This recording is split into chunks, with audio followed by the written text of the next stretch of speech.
সামনে শারদোৎসব। উৎসবের আবহকে ছড়িয়ে দিতে সাংস্কৃতিক কর্মকাণ্ডে হাত দিল রাজধানীর জগহরিপুরার রামকৃষ্ণনগর শ্রী শ্রী আনন্দময়ী কালীবাড়ি পুজো কমিটি। এবছর তাদের পুজো ৬৩তম বর্ষে পা রাখল। আজ মন্দির প্রাঙ্গণে বসল বসে আঁকো প্রতিযোগিতার আসর। কচি কাচাদের মধ্যে এই বসে আঁকো প্রতিযোগিতাকে ঘিরে যথেষ্ট উৎসাহ ও উদ্দীপনা পরিলক্ষিত হয়।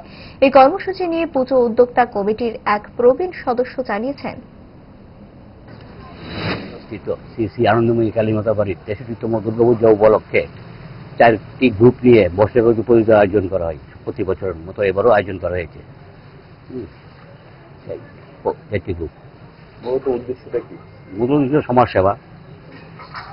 সেবা উপলক্ষে, আমাদের মন্দিরের সমাজ সেবা উপলক্ষে আমরা ৬০ জন, ৪টি গ্রুপ, ৪টি বিভাগে ৬০ জন। ক বিভাগে যেমন খুশি তেমন আঁকো, খ বিভাগে শরৎকাল অথবা গ্রামের ছবি, গ বিভাগ তোমার চোখে দুর্গাপূজা অথবা পরিবেশ বিষয়ক ছবি, ঘ বিভাগ অপারেশন সিন্দুর অথবা ত্রিপুরার লোকসংস্কৃতি।